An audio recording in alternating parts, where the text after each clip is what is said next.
is watercolor 1/2, not even 101. There are supplies for watercolor that everybody needs. First, water. And we have two waters. One for a clean brush, and then one for cleaning your brush. You need good water to put on clean paper. So you're going to have two kinds of water. All right, we also have an assortment of brushes. These are round brushes, named because they are round, okay? And we have them in all different sizes. And depending on the amount of watercolor that you want to apply, or the detail, that's a round brush, but it's teeny tiny. And I have this detail brush that's willowy. So Brooklyn will have many opportunities to paint what she wants. We also have what is called a filbert. It's curved on the edge and makes a different kind of stroke. Wait, so it's curved on... It's curved around. It's flattened. It's a round brush. It's been flattened, but the edge is curved. Okay. All right, and here's a different kind of filbert. A little bit thicker. There's another. These are round brushes. Then this is a flat brush. All these were purchased on sale at bargain basement prices, although they were good brushes, but they only had one flat one. Oh dear. And then this is a fan brush, and I'm going to keep that on there because that keeps other brushes from crimping it in the bag when she picks them up. Also, I have put out a paper towel so that when a brush is dipped in here, if you get too much water, you can always take it out or add some more. And then also, if you get too much color as you're painting, you can quick take it off if you want to. So a paper towel is good to have on hand. And we'll have a tissue, which is a soft way. If you get too much water on your picture, you can always make yourself a nice little pointy and put it down on your paper. Suck it up. All right, so those are some tools that we have.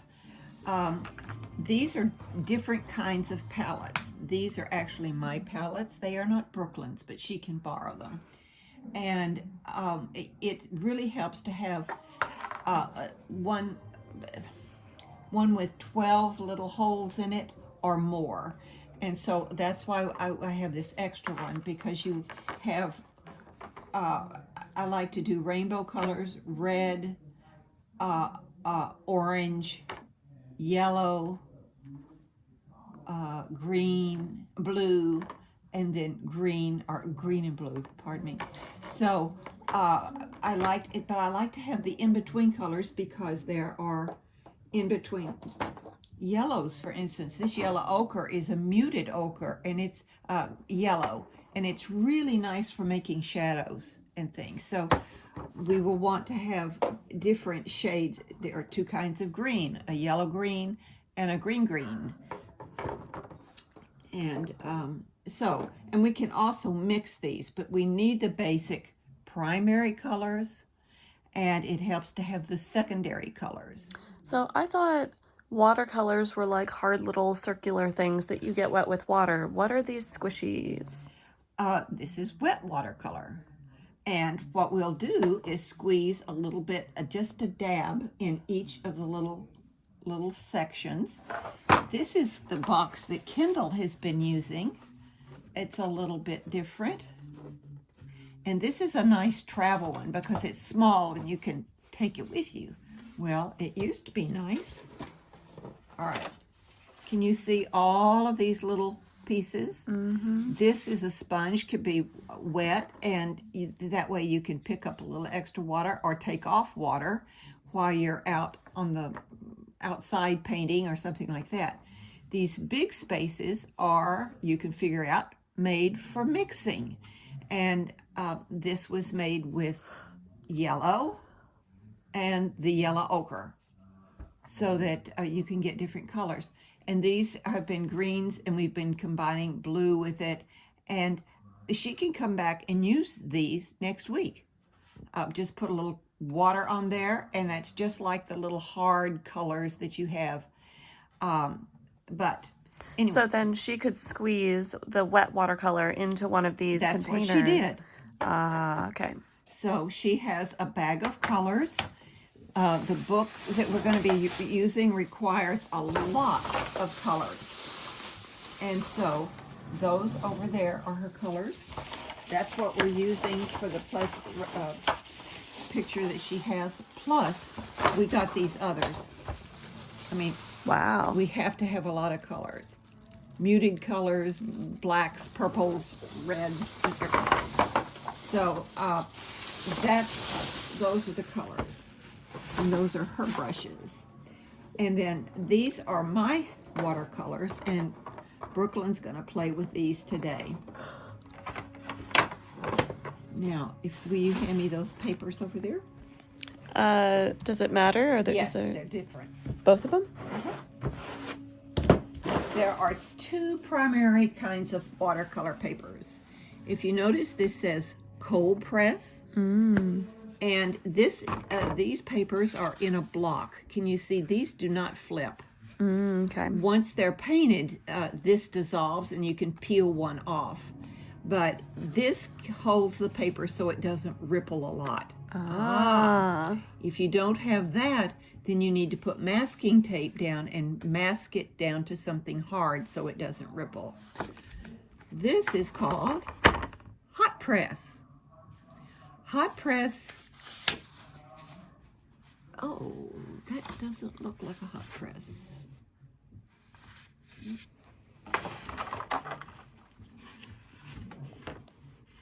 That is a hot press. This is a cold press. Cold press is a little more textured than the hot press. Now feel this one. Oh, yeah. All right. The difference is this is a traditional watercolor paper, and most pictures have done that. But if you were doing a pen and ink, can you see this would not work with pen because it goes because of the texture. It's hard to see through the camera, but this almost feels like what this paper towel feels like. Yes. Like bumpy, but this feels smooth. Slick. Yeah. And so this is very easy then to come back with pencil or pen on top of it. Or if you're going to be really precise with that little teeny pointy brush, you might use this. Kendall recently left this particular pad at home, and this was the only one in her bag. She has struggled with it, and it dawned on us she had switched papers. They have their own personalities. A cold press sucks up the water much better. Oh, like a paper towel would. Like a paper towel. This other one is slick, and the water sort of sits on top of it a little bit. You just have to be prepared for that. And she was struggling to get it to work like it was supposed to, and it wouldn't because we switched papers. It wasn't very nice of us to mix her up in the middle of her program. So we've done brushes. There's also a brush that is sometimes nice to have, and I couldn't find one of these the other day. I'll continue to look for it. It's a flat brush, but it's angled so that much of it is cut off, so that it's just an angle, which makes it really nice for painting this kind of a line, or if you're going to swirl it around, you get a different kind of look. But anyway, they didn't have any of those, so I'll keep looking. The book we're using is a great book for beginners, 15-minute watercolor masterpieces. And they have easy lessons on color, and then techniques. That's what Brooke and I are going to do today, are techniques, and just play with it and see what the water is going to do on the paper. Then we start doing little vignettes. Oh, also there is sky. We practice doing sky. How do you do clouds? Then we start getting into these little small pictures, and Kindles are so pretty. She's going to frame them, and it goes step by step to show you exactly all you have to do to get that picture.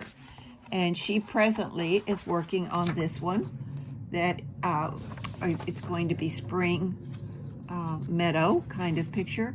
And so that's where we are. Then we get to mountains, and then we do whales, and then we do all kinds of, full moons, and then we get over here to do plants and flowers and animals, and the end. So how long has Kendall been doing this with you? That she's on, what, lesson number 2 or 3? Lesson number 4. Okay. How long did that take her to get there?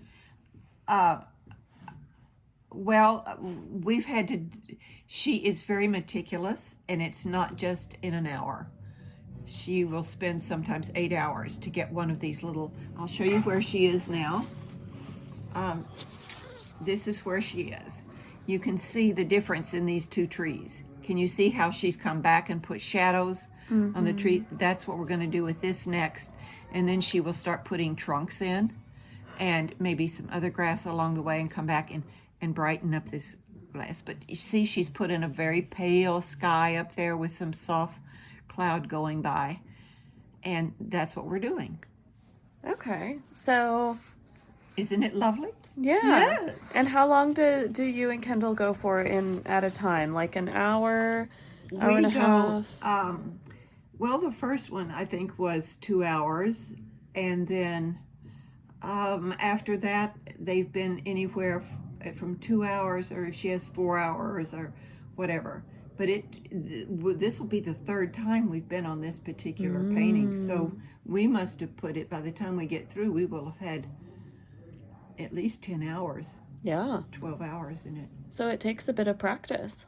Yes. To practice to be able to do the 15-minute watercolor masterpieces. Well, after a while, once you practice and you learn those techniques and you know what to do, it comes much faster. And some of the projects don't even take 15 minutes. But these little complete pictures that build and layer, yeah, it takes a little while to get into it. So maybe 15 minutes, let it dry, 15 minutes. And masterpiece gets better. So it isn't, that's a lie. Unless, you could be very fast and it would go fast, but that's not everybody. Not Kendall. And probably not me. One of the things that Kendall does is test each of the different steps and processes to figure out how the watercolor works. But not only that, I suggest that she tests the colors and then decides on what colors she wants to use, and then she make a chart. These are the colors I'm going to use. And in fact, in the book, it shows that happening. These are the colors that are used in each one of these. And here's this one. These clouds have these 2 colors. So you just keep up with what you're going to use, and then it talks about when you mix, the light and the dark and so forth. Okay, that's helpful. But if you go through this before you ever paint anything, you're going to save yourself so much headache. Pick out what you're going to do, know what colors you're going to use, make your chart. All right. And then also, Kendall practices with wet and dry. How does it look wet? What does it look like when I'm with dry? And so she can tell what she's... So maybe these are... Oh, this one's a little bit dry right there. You can kind of tell. And this is heavy pigment. And these are pink. She was going to do some pink, and so she just tested the different colors. And this one looks like maybe there was more water, because you can see how it's darker around the edges. And that was brown. Yeah. Right. And when you have a whole lot of water on there and you add color, it runs to these edges like that. Yeah. But that's pretty. You can use that. This one, we did that with yellow. When it was dry, we put water on there, and no, it was wet, and she put yellow in the middle, and it just spread Interesting. out. And this one, she came back and put some purple onto the pink to see Yeah, I can see how she that. could do that. Interesting. Cool. So this was it's always good to have a practice sheet.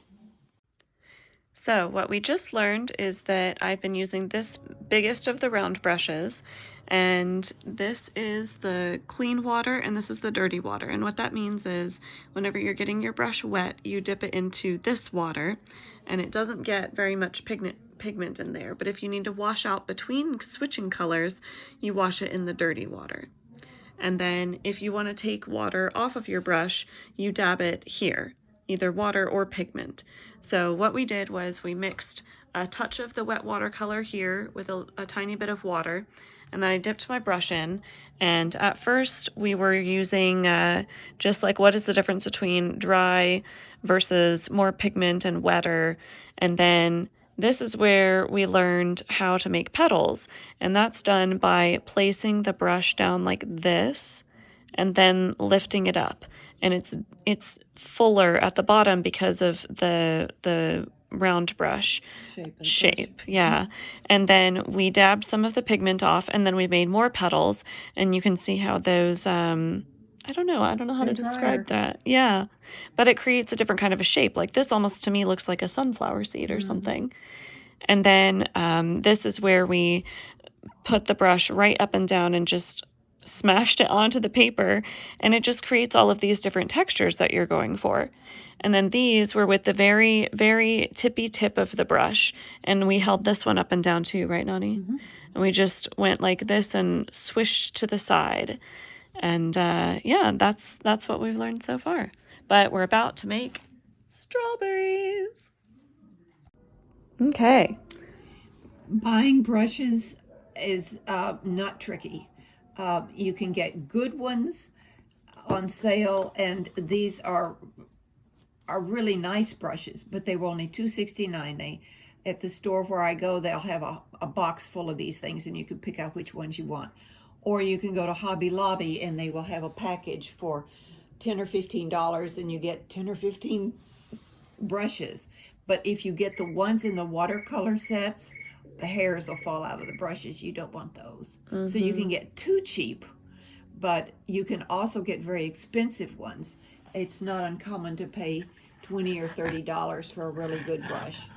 But I found out that I'm really hard on brushes. I beat them up. I forget to get the paint out of them. I forget to clean them. So I might as well get cheap ones that I don't mind just chucking if I have to. Yeah, that's a good idea. The end. Okay, here's what we did. I practiced some of my strawberry techniques up here, how to make seeds, and I did the leaves with kind of colored in first, and I didn't like it very much. So when I did my real strawberry, I decided to leave them uncolored in, and then I added the seeds, and I started with an outline, and I learned that if you paint with an outline, the pigment sometimes goes towards the edges, but you can use the water to push the pigment where you want it to go. And you started with a plain clear water strawberry and added pigment to it. Yes, we painted the outline in water first and then added the whole pigment. Strawberry was water. Okay. And let's see, so these are two different colors of red. We used these two, and we started with this one first, and then we mixed some of that with some water. So those are the colors that we used. That's the darker, sorry, this is this red. This is this, to me it kind of looks a little bit orange, and then we mix the two up here to make a darker, a different shade of red.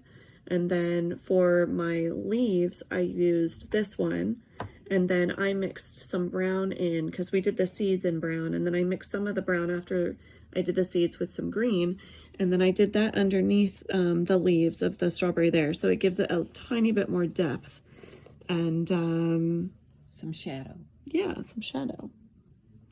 So, and this is a summary of all of the different testing that we did today with the names of the brushes.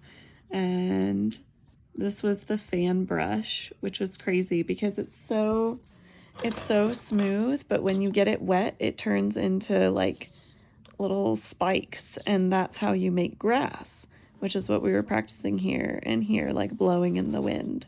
Anyway, that's what we did. I like my strawberry. It turned out pretty well for a first timer. And okay, so we started at 7:30 and it's now almost 9:15.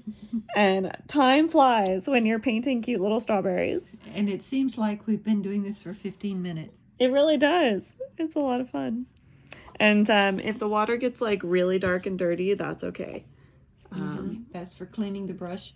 And then this is for adding more water to your picture. So we might have some pigment on our brush and we dip it in the water. So the water is like faintly pink, but it's still relatively clean as far as... And you can always clean that up and get fresh water. And Nani even had extra water over here, so that was helpful. And then we can just let this dry and use it for next time. All right.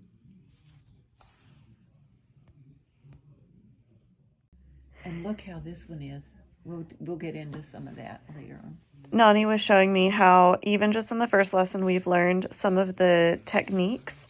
So this behind the bird's eye right here probably has a bit more water than pigment. And then this is layering and leaving some of the white splotches and then getting some of the darker pigments on the upper layers. And then I asked how to make these paint splotches here that add, I don't know, an element of fun to a picture. And Nani showed me how to do it. She got this paintbrush here and got some water, some pigment, and then splashed it onto the paper here where she's going to demonstrate for us.